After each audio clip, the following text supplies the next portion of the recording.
And she'll use Good it. evening, everyone. We'll call a meeting to order. Rebecca, would you please call the roll? Flournoy. Hallie. Yes. Anderson. Yes. Gandy. Yes. Rasmussen. Yes. Thompson. Yes. Hamilton. Yes. Okay, thank you. Are there any additions to this evening's agenda, Council? If not, we'll move to our consent agenda.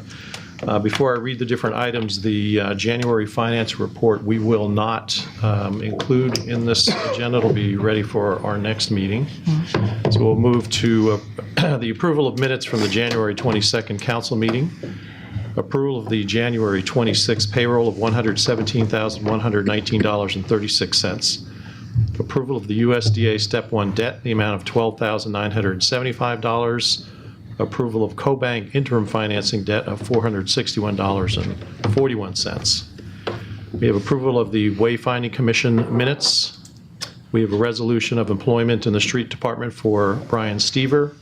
We have a resolution of employment in the utilities office of Tammy Weaver. We have approval of liquor licenses for Aranda's Mexican Restaurant, the Dollar General Store, and the Gardens. And approval of claims in the amount of $891,788.16, of which we have a payment to PKG Contracting for $483,113.54. So any questions regarding those consent agenda items? I should abstain from that January 22nd meeting. Okay, thank you, Tom. Any other questions? Not entertain a motion to approve? Move to approve. Okay, moved by Rasmussen, second by Hamilton. Please call the roll. Rasmussen. Yes. Hamilton. Yes. Thompson. Yes. Anderson. Yes. Hallie. Yes. Gandy. Yes. Flournoy. Yes. Okay, thank you. This council will move to our public forum and appearances, and the first would be Matt Welcher from Vintage Power Wagon.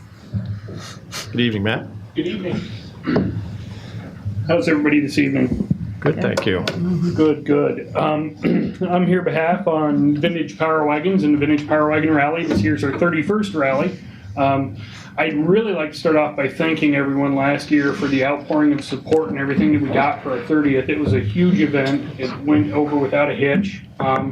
We had so much assistance from the city of Fairfield, the county, the fire department, you guys here, the Chamber of Commerce. I mean, it was phenomenal last year. And I wanted to start out by saying thank you to everybody because it went off without a hitch, as big of an event as it was. And this year I thought it was going to be smaller. Everybody had so much fun last year. We had 80% of them re-signed to come back this year before they left last year. So we're going to have another big turnout this year. That's great. Wow. So we're scheduled June 3rd through the 10th this year.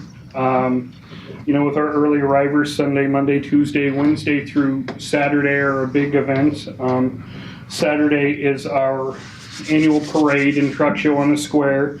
That'll be starting 8:30 a.m. running up to the square. And if we could have the same amount of space this year as last year for vehicles, whether we'll need it or not, again, this is something that's hard to tell, but right now I'm anticipating we're going to have somewhere around 120 to 130 trucks. Last year we had 170 on the square and close to 200 registered, so it was a really good turnout. We were close to 700 people last year in all, so it was really good. I don't really have any updates. If you guys have any questions on anything. Well, congratulations on your success last year. It was really fun to see that many more vehicles on the square, and there were just some really unique Power Wagons. It was really a treat. So thank you for bringing all those folks here. You're welcome. We enjoy it, and everybody enjoys coming to Fairfield that comes here. We have so many people that that's their yearly vacation. They come here to hang out in Fairfield. And it used to be a 3-day rally and a 4-day rally, and now it's 7 and 8 days. And so it's a lot of fun for us. Very good. Well, it's the least we can do to approve the use of the square. So I would say, Council, I'd recommend approval of the request by Vintage Power Wagon for this year's Power Wagon Rally. So moved. Moved by Flournoy and second by Anderson. Any other questions or discussion? Not all those in favor signify by saying aye. Aye. All those opposed, the same sign. Great. Thank you, Matt. We appreciate it. Thank you all very much. Okay. Thank you. The next council will move on to, I think, September, which would be Car Collectors Unlimited. Is Charles here? Thank you guys for having me tonight. I'm here on behalf of the Collector Cars Unlimited Car Show. We throw a car show every September on the square, and we usually bring around 120 cars. We're asking for the same amount of space, all the 4 sides of the square, the 2 north streets, the east street, and half of the west street. We're hoping to have a good show this year, so we appreciate all the help. Yeah, that's great. And this is Sunday? Yes, it's Correct? Sunday, September 16th. Great. And council, as you know, that works well for us on Sunday to block off as much of the square as we do for this car show. I think it's something everybody really enjoys. Another great event that we've had for many years here. Yep, I think this is our 35th, 36. 36. 36. Last year was our Okay. 35th. Terrific. All right. So council, I entertain a motion to approve the use of the square for Car Collectors Unlimited September 16th. So moved. Moved by Second. Andy, second by Anderson. All those in favor signify by saying aye. Aye. All those opposed, the same sign. And I will abstain as I'm a member of Collector Cars Unlimited. All right, thank you. Thank you. Next scheduled to address the council is Brian Hawthorne regarding fireworks. I've spoke with Brian before the meeting. Since we are going to have our 3rd reading of the ordinance, there will be a public hearing portion of that. Brian will wait for that public hearing portion. So we'll move then to a street closure request for the Southeast Iowa Farm Show. Rustin Lippincott, and followed by his annual report presentation from the Convention and Visitors Bureau. Thank you.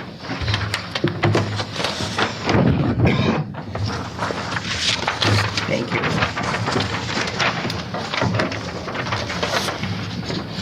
There's 2 there.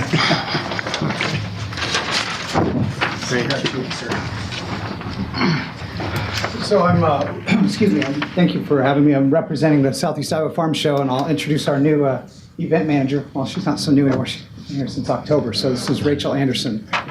She's our event manager. So I gave her the opportunity, and she said, I'll let you do it once.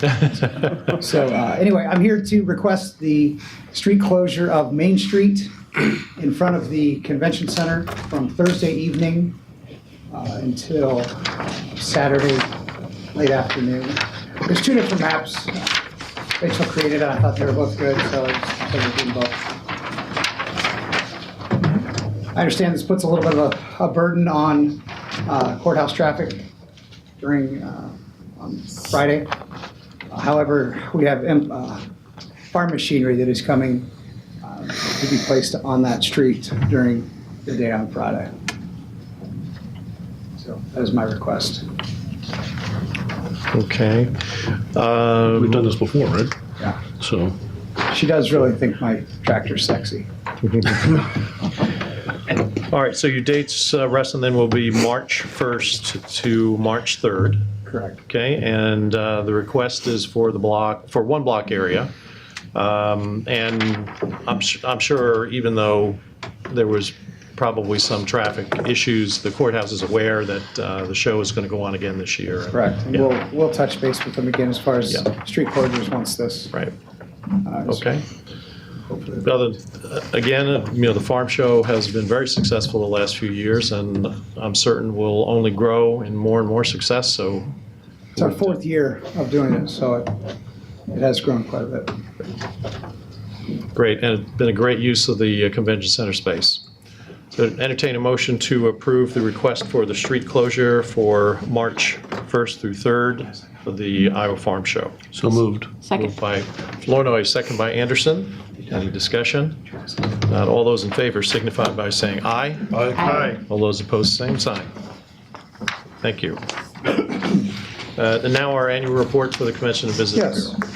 So per our agreement with the council, the Convention and Visitors Bureau comes before you once a year to share the state of tourism in Fairfield and Jefferson County.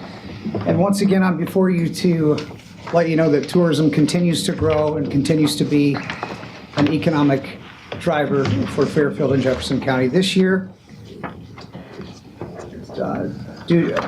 we United States Travel Association does an economic impact study, and tourism is a $40 million industry in Fairfield and Jefferson County. And during the branding process, we had one of the comments the facilitator said is that Fairfield punches outside of its weight class, was determined. We've continued to do that. Jefferson County ranks 39th in population in Iowa, but we're 27th in tourism expenditures. So 370 people are employed due to tourism, and our hotel motel tax has grown 15% over the previous year. And I'd like to make note of that number, is that has we've surpassed the threshold that was set in 2011 by the City Council. So that hotel motel tax, a portion of that is actually going back in to the city to support, I believe it was fireworks this last year. It helped contribute to the fireworks fund. So tourism drives revenue, and it also positively impacts the people of Fairfield. In 2017, we spent over $100,000 promoting Fairfield, and that was done through our advertising and marketing, our grant program, which we had three different grant programs. One is our event program, which gives funding directly. Power Wagon has received funding. The car show has received funding in the past. So that's something that the tourism really goes right back into supporting what makes Fairfield a neat place to visit and to live. Our special projects, and we spent considerable resources on our branding, and I want to applaud and thank the city for their work on it and taking the steps of getting the trucks with the new logo on it. So thank you. Some other highlights of our annual report is our advertising. And I mentioned we spent nearly or over $50,000.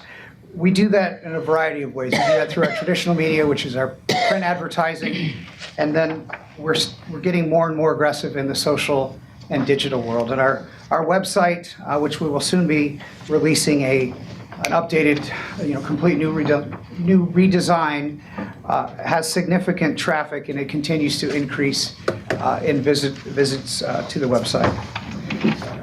25,000 people in the last year went to that website. Of course, we do the traditional visitor guide printing, and it's always neat to see those visitors guides and to see the requests that we get for those. You want to pass one of these down, please? Hot off the presses, literally. Actually, it's cold. It's cold. Never mind. And that's my colleague, Terry Baker. She would tell you that, Rustin, if you wouldn't wait till the last minute to give me the revisions, I would have a printed record, but she didn't. So another thing that we've really taken seriously is our strategic plan, and that's what is being passed out before you. The strategic plan is our roadmap of where the Bureau is going to go in the next 5 years. So we've taken our priorities, we have 5 priorities, and we've broken them down into timeframes, into quarterly timeframes. And we report to our board on the evaluators of our tactics. So I just wanted you to really have a chance to look at this. Obviously, you're just getting it, so I encourage you to follow up with us. And we want you to be a strong partner in tourism. And we appreciate what you've done and dedicating the resources for us to do what we've done in promoting Fairfield. So that being said, I can take any questions regarding our annual report and our strategic plan. And I have to give compliments to the layout, to the design. That is all Terry. Rustin, can you tell us what some of the big pulls this year were to Fairfield, just from a numbers perspective? Some of the bigger attractions that have come through the convention center? So what are you talking, that comes through the convention center? Comes through the convention, so it could be outside, it could be an event there. Sure. If I understand your question, what are some of the big polls? That's always difficult. Obviously, the one thing that we were partnered with this last year was Power Wagon. our performances, our events, the farm show, our wedding receptions, you'd be surprised. Well, wouldn't you say your artist series is probably your The biggest performance, draw? yeah, the performances are the drivers. This year, in 2017, 48% of the ticket buyers were from Jefferson County. So that means that more people are coming to the convention center to purchasing tickets, and we do that through a zip code analysis. So every time you purchase a ticket, you're asked to provide your zip code. That's how we know how many people, not only how many people are coming, but where they're coming from.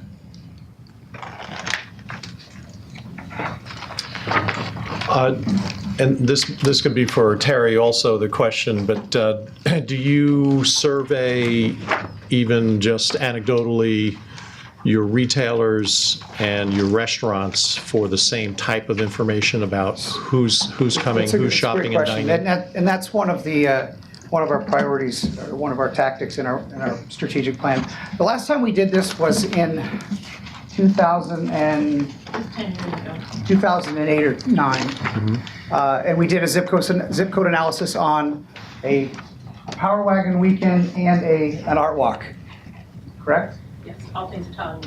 All things Italian. So we believe that people are coming in to Fairfield from out of town, and these are ways that we validate that.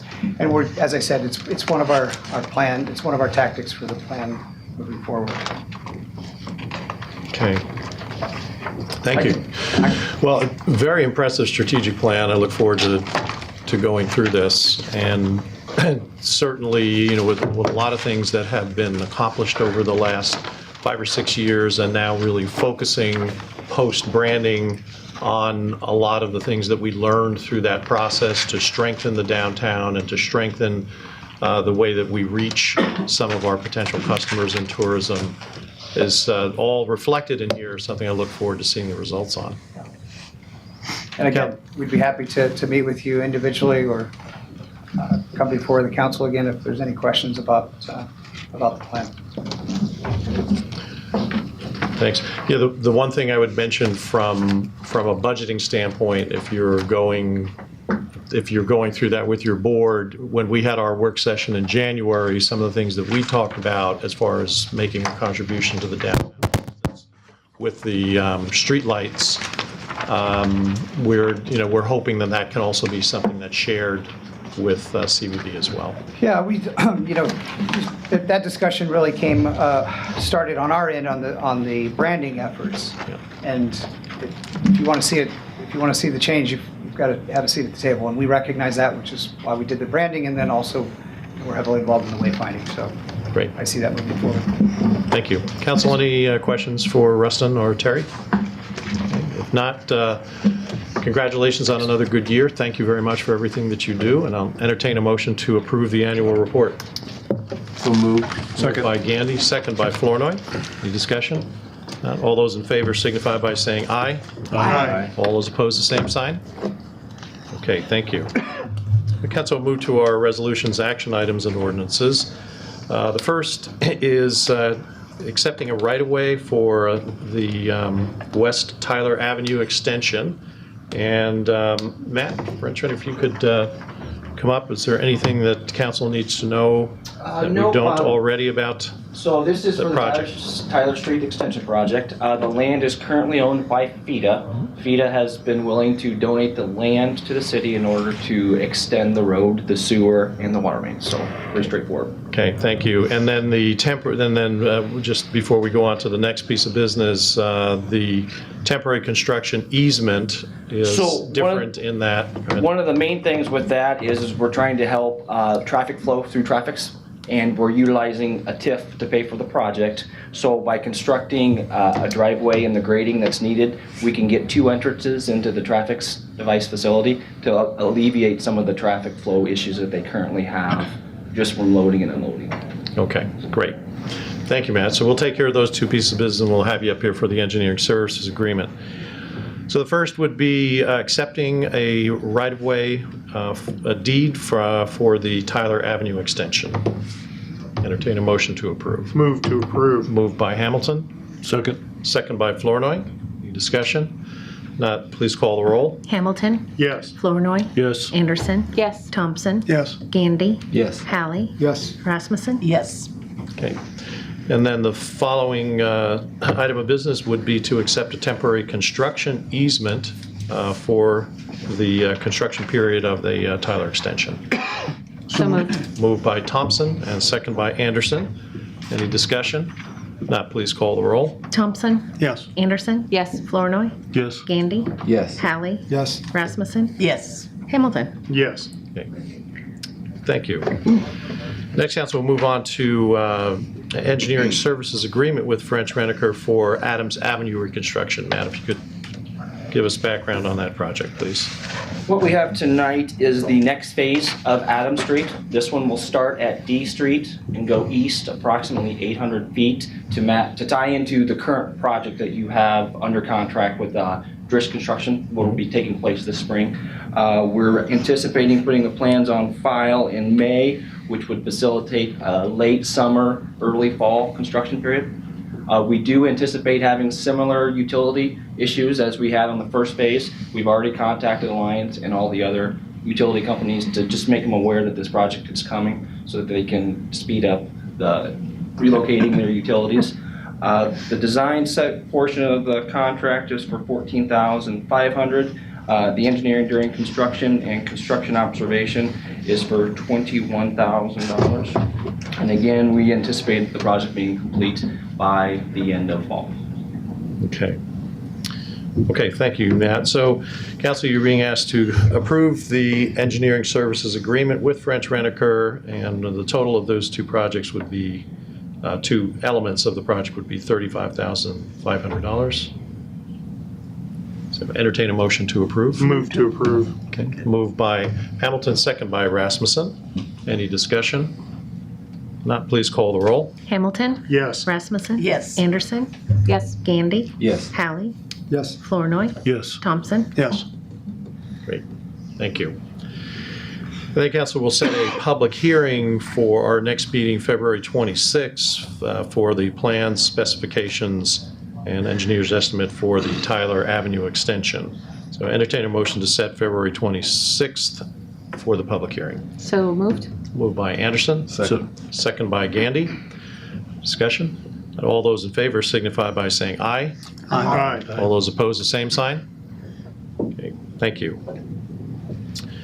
I know that there's been a lot of work going into the preparation for our budget for 18-19, and we have something prepared for the council, and we will set a public hearing to present that budget for February 26th. So I'd entertain a motion to approve the public hearing for that date. So moved. Moved by Thompson. Second. Second by Hamilton. All those in favor signify by saying aye. Aye. All those opposed, the same sign. Okay, thank you. Next, council, we will have the first reading of the contractor barricade policy by ordinance. And I'm going to ask our public safety member, Michael Hallie, to comment on the proposed ordinance. And it was introduced to the council at the last meeting, but if you could refresh the council on the discussions leading up to this. Yep, sure thing. So, yeah, we talked about this at our last Public Safety Committee meeting, and I introduced this idea to the council. It's actually two things in one. One is a barricade rental policy so that private contractors who want to use the city's barricades would then rent them from the city rather than just borrow them. But also, it's a step in the direction of planning and zoning wanting to have, sorry, Jason, wanting to have a unified one form for any right-of-way permitting. And this is a step in that direction. The right-of-way, as you know, is not just the street, but it extends essentially to the sidewalk. So the reason this had to be changed by ordinance is that the current ordinance does not mention the sidewalk in it in terms of spaces where if there's construction would need to be barricaded. So we want to include the sidewalk since it is a public space. So this the permit itself does not include a fee, so there's no additional fee for the permit. the fee would only be if the contractors needed to rent barricades. So on the form, there's an option where there's a box that says that they will provide their own barricades. So if they do that, then there's no fee. But the barricades must be used in accordance with the manual on uniform traffic control devices. I'm sure we've all read that a few times. Sounds like a page turner. It is. But if you're in this business, you should reference that so that you're using the barricades properly. And it's just an issue of public safety, but this will be the first step, and we'll be coming back at some point in the future to try to get this unified permit for right-of-way work. So I'm going to make a motion to pass this from the first, second reading after the public hearing is complete. So just to describe, if someone does choose to, there would be a $50 deposit. If they were using a lighted A-frame with flashers, it's $20 per day. Barricade with horses, $10 per day. 50 feet of orange fencing and T-posts, $25 a day. Signs, $5 a day. Cones, $5 a day per. So entertain, I would open the public hearing at this time and ask if anyone would like to comment. Okay. Seeing no comments, we'll close the public hearing and ask for a motion to move from the first to the second reading. So moved. Moved by Hallie, Second. second by Gandy. Discussion? Yes. I want it made clear that this does not include borrowing barricades by public service groups or other groups that are nonprofits or that kind of thing to close off maybe around the square downtown, like we were just asked by Collector's Car and also Power Wagons. So Exactly, if yeah. those guys want to use it, they can still use them without any charge. This is just for contractors that have used or requested to use barricades. Yes, this is for excavation by contractors, not for street closures for events by nonprofit groups. Thank you. There is a typo in C on page 1. Devices needs a C. Right now it says devises with an S. Just, I'm going to make my motion with That was one. a spell check, I'm sure. Yep. It jumped to Devices is a word, but it's not the Yeah. right word. So anyway, I think good clarification. This is for for-profit contractors that are using city equipment. So we have a motion and a second. Any other discussion? Not, please call the roll. Hallie, Yes. Gandy, Yes. Flournoy, Yes. Rasmussen, Yes. Anderson, Yes. Hamilton, Yes. Thompson. Yes. Thank you. Next, council, we have the rezoning request from A1 to R2 for 800 North 12th Street. This is at the corner of Gear and North 12th. There is land there that's owned by the Fairfield Economic Development Association that has proposed development on it, so it would be necessary to have that rezoned. So we'll open the public hearing on that project at this point and the rezoning, and ask if there's anyone who wishes to comment for the council. Okay. Yes, come up to the microphone, please. Josh, Spita. Just wanted to clarify, this is not PETA's land, it's the neighboring land to PETA. Okay, thank you. Appreciate it. Any other comments or discussion? Now we'll close the public hearing and ask for a motion to approve the rezoning request from A1 to R2. So moved. Second. Moved by Hamilton, second by Thompson. Any discussion? One request. A little map would be helpful. I'm just struggling to imagine exactly where this is. Not that it would change my opinion, but visuals are always helpful. So I'm going to ask, not you, Rebecca, but the Planning and Zoning Department, maybe if they could put a map whenever we do these, just for the visually Impaired. Like a not map. impaired.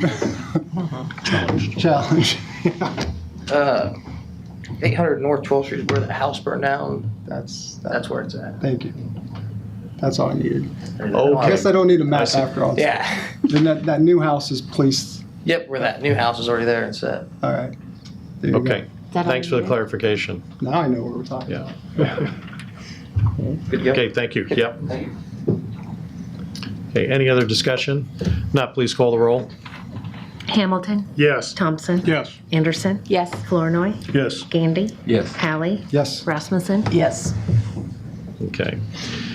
This council will move to our third and final reading of the ordinance amendment to reduce our Park and Recreation Advisory Board from 7 members to 5. So open the public hearing at this time and ask if there's any comment.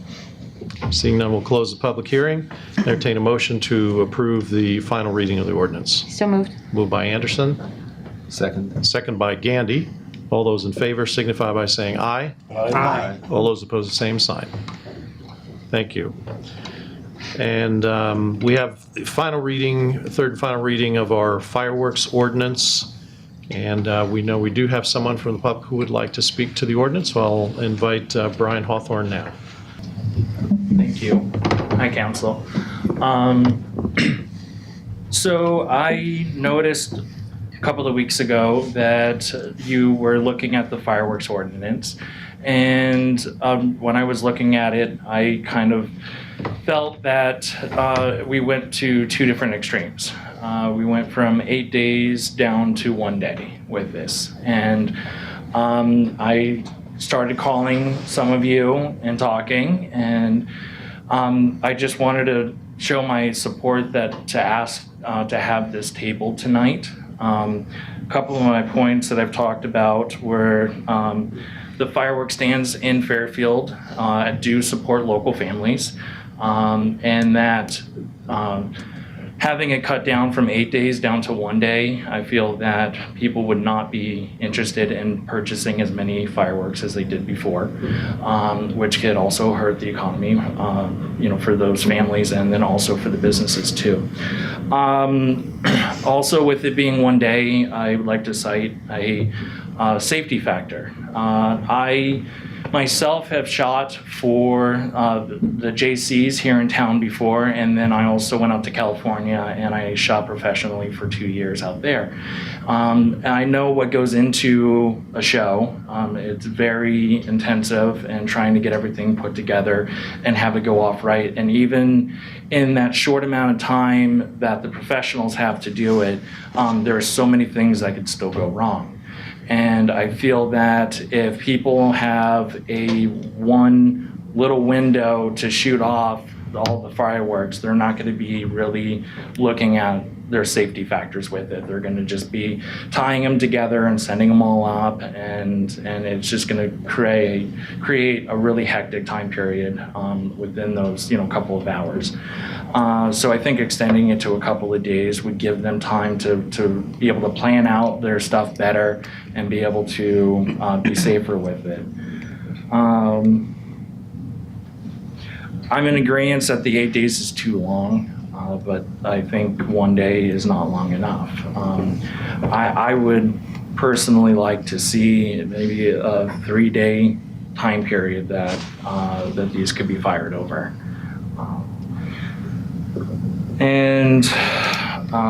But yeah, I'm basically up here asking for you guys to table this tonight and to go back into discussion and see if we can work something out. And I've contacted, like I said, many of you, and I've had some really good feedback from most of you on this. And I know Katie, you said that you would really be interested in reworking on something. Doug, when we talked, you had some really good feedback on how to basically come up with a compromise with this. And I would definitely like to be able to work with that. Darren, also, thank you on that. Our points of trying to figure out how to do it. And I think, not everybody's going to be happy, but at least at the same time, we could work something that's going to be a little bit better. So, Tom, thank you very much for taking my call too, and Martha. I know we talked, and I saw, like I said, just outside from the store, I could see the actual fireworks that you were talking about, and they were shells that were most likely not purchased in Iowa. They were oversized, and even some of them I looked at and I was like, yeah, that's way too big. So, I mean, there's going to be people that are going to play, by the rules, but then also some that are not. But I think if we kind of work together and come up with a happy medium, then I think that it's going to be progressive a lot more. And Paul, thank you too for talking to me about this. And so I'm asking for your support to really look into this and take the time. We have the time. I mean, this is February. It's not until July. Okay. Thank you, Brian. Thank you. I appreciate your comments. Anyone else interested in speaking to the issue at this time? Okay. Now I'll close the public hearing. I would just say I'm a little surprised that this is our third public hearing and we've only had one person up here in person. I know a lot of you have gotten feedback. There's been an awful lot of feedback from the community, no question about it. And I would say overwhelmingly it has been to cut it down as much as possible. And I think everybody understands the reasons why. But I guess I have been surprised that we have not heard an alternative to the 1 day that has been proposed. So we're hearing it tonight in the third reading, and it sounds like everyone's been contacted and thought it over. So what is our council thinking at this point? I would make a motion to table this for further discussion by the Public Safety Committee. Okay. I would second that. Okay. We have a motion and a second to table the third reading. Any other comments or any discussion? I applaud Brian for reaching out to the council. I'm new to the council, but I think your involvement as a citizen is admirable, and it made a difference when I spoke with you. The idea that extending or reducing the days from 8 perhaps to 3, I understand your points behind it. The idea that having more days rather than 1 day is actually safer. That's a point I hadn't even thought about, hadn't even considered. So I applaud you for reaching out to the council and taking the time to share your views and your expertise. I support the motion to table. Okay. Any other comments or discussion? I guess I would say the same thing. I mean, I really appreciated when he contacted me and he and I talked because, to me, I was really frustrated with the decision of 1 day. I felt at that point, personally, I thought maybe we should say we're not going to have any fireworks in Fairfield, because if we limit it to that point, I just felt that it was really very restrictive. I mean, I think we need to take a look at, hours and I'm not proposing a great extension, but I think that we need to take another look before a final decision is made. Okay, thank you, Martha. Any other discussion? Okay, we have a motion, a second. Please call the roll. Anderson? Yes. Hamilton? Yes. Thompson? Yes. Gandy? Yes. Rasmussen? Yes. Flournoy? Yes. Hallie? Yes. Okay, thank you. So we look forward to the committee's next recommendation. And we'll move on then to the mayor's report. I have some reappointments to our commissions that have expired. The first would be Janice Hyde for Planning and Zoning, and we'll do all of these at once. Aaron Yettesberger for the Civic Center Board, Bob Wiegert for the Civic Center Board, Amy Sparby for the Civic Center Board, and Brian Reed for the Convention and Visitors Bureau Board. Again, these would be reappointments for another term. So entertain a motion to approve the commission and board appointments. Move to approve. Moved by Rasmussen, second by Flournoy. Any discussion? Not all those in favor signify by saying aye. Aye. All those opposed, the same sign. Thank you. We'll move to our committee reports. Economic Development Committee. We met on January 30th here at City Hall. We were discussing the Lincoln Court condos agreement. The discussion of the developmental agreement was held concerning the current TIF area and construction of Court Street. The committee assigned Aaron and Melanie to work with the city attorney and the developer's attorney to include both Phase 1 and Phase 2 in the TIF district in that area. Aaron and Melanie will bring the agreement back to the committee when it's completed, and there's no council action needed at this time. Okay.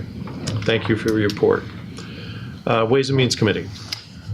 Yes, so we had a Ways and Means Committee last week, I think. I can't remember exactly when it was, didn't we? Wednesday or Thursday. Okay, whatever. But, the proposed budget that we have at this point is to reduce the property tax asking from $15.93 to $15.88. So it's fairly steady, but gone down just a little bit.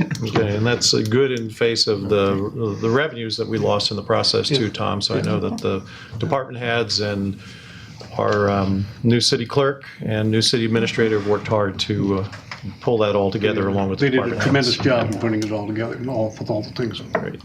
And then we also made proposals for allocating the local option sales tax money, approximately $900,000, which is up a little bit from what we've had in the past.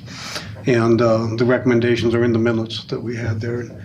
There were several organizations that submitted requests that we did not honor for one reason or another, but overall we were looking for the things that we felt had the most benefit to the community. So great. Okay, thank you for your report. Can I add Question. something real quick? I'm part of the Iowa League of Cities Legislative Policy Committee, and there's a Monday phone meeting conference every Monday morning, and there may be some good news on the front of the backfill. Apparently, it looked like it was going to be chopped, and that's about $187,000 to the city of Fairfield. There's talk of it coming back. At 100%? We're not sure. So. There's a proposal for 75%. Yeah, so any funds would be welcome, but I don't know what the budget, did you guys plan on? The one thing there, the proposed budget that you're going to see next week, we did not include any backfill. That's what I figured. So 'Cause we didn't this it last is being fiscal- this current prepared fiscal year. without the backfill. Yep, smart. So it would be nice to have it. Yes. Thank you, Tom, for your report. Waste management, waste toters update. There's someone I like providing mine. that. Pardon me? I like mine. You've got one? I haven't gotten one. I got one. You didn't Okay. get one? I guess you're I've not got a ward one. representative. Did the at-large? I might ask, the 15 names we were supposed to come up with, Yeah. who do we give those to anybody, or do You we give just it give to to Dave Dave. Schwa? Yeah, okay, I was going to give them to him. Okay. Sorry. Does I haven't picked my people yet because I wanted to put it out there. Does anybody else appreciate a post on our social media page to direct people to talk to you? That would be good. I only have currently 2 others that have shown real interest in wanting them. I need some more Well, names too. Okay. it might be worthwhile to have the newspaper or radio put a story out You got that, Andy? about this, and maybe we can get some people calling us and volunteering. I've got about 5 people, but we can obviously use some more. So they didn't just cover the 5 ward representatives, they also did at large? They did at large Oh, because yeah. we got I ours. have But they 3, skipped the mayor. but I need more. He doesn't vote. So get one. Ouch. Drop one off. Ouch. I'm ready. Well, you could, you're not ready. my ward. Whose ward are you in? I put out my garbage tomorrow. He's in your ward. Bring it Put him early down enough, for- I'll get it in there. No, all right, I'll lay it down. My garbage looked All right. mighty skimpy on the bottom of that 96-gallon bucket, let me tell you. All right, thank you for the update. Next, we'll move on to our city administrator report on franchise fee. Aaron. The information you have in your packets, I don't want to go through it word for word or get very verbose about it. Basically, what I'm requesting is some sort of direction from the council as to what we want to go forward with to Alliant. If we're interested in moving forward with the franchise fee, then we need to decide what the percentage would be, and then we can start working with Alliant to come up with the ordinance and language for that. So if you want me to give more of a detailed explanation, I can. I'll just stop at that until you direct me at what you'd like. Well, remind me what the 5% would generate annually, roughly. Roughly, it'd be north of $200,000. That's what I thought. Again, Around $200,000. yeah, at our Ways and Means Committee meeting, remember towards the end, Aaron asked about that. We didn't have it on the agenda. You know, strictly from my standpoint, personally, at this point, I think we need to at least look into it. We're doing all that we can to try to control property taxes. This is another source that is more user-based, in a sense. Yes. Okay, than opposed to the property itself. And I just think for us, for looking into the future, the way things we're going to have to do, I think we need to look into it. I'm not saying that we're for it or against it at this point, but I think we ought to authorize. And if you remember right too, also Aaron, when we all interviewed him for his job, this was his presentation, so he's very well versed on this. So he can give us a good sales job on it. But I just think overall, I think it's something that, for the standpoint of looking into our future revenue streams and where we're headed, I think it's something that we need to look into. To at Aaron, least do you have an investigate. average, like the average homes, you know? Most city residents would spend, if we did go with a 5% franchise fee or 5% on the fee, it would be about $4.40 per home per month. Okay. So it'd be. And you can pick your percentage, right? Right. We can do 1 to 5%. 1% would be about $40,000 for the city revenue wise, and it just increases by 40% up to $200,000 from there. Is that 5% absolutely fixed per consumer? No, you can do it. You can do any one of those. Well, what I mean is, we Rate looked classes. at, people talked to us about adjusting water rates according to income, some kind of sliding scale, where the total amount of money would be fixed, but the burden would be shifted from, say, fixed and low-income individuals to other classes of individuals. And the reason I'm bringing this up is because when I was on the school board, typically 35 to 37% of the kids were in free and reduced lunch programs. And now lately I'm hearing it's upwards of 50%. So I'm a little worried about the impact it'll have on fixed and low-income individuals and their families. I know it doesn't sound like a whole lot of money, $4.50, but it's a death of a thousand cuts with people who have very little money to begin with. So I don't know if there's a way of doing that, but it had been suggested in other areas. I don't believe there is, because I think there'd be some openings to just litigation if you were to segregate certain people. The thing about a franchise fee is it's a user's fee. So if, for example, if a household doesn't use as much electricity or gas, then they don't pay as much. The average is just the $4 on the 5%. Yeah, the rate per kilowatt hour is It's fixed. it's $1.10 per percent, basically, was what it is. The other two things I had was, in the original ordinance, we had a limited right of cancellation that's missing in the current ordinance. So the current ordinance says in the year 2016, 2021, and 2026, we could review the franchise and decide whether we want to renew it or not. The new version has 25 years beginning now, and there's no limited right of cancellation. So right, I why think does that change? that's actually a sample given to us by Alliant. Okay. When I talked to Dave, he said they were looking at probably a 10-year, because our current contract with Alliant Energy is coming up here in a couple years. And so if we were to enter into a franchise fee, we'd actually update their contract with them also.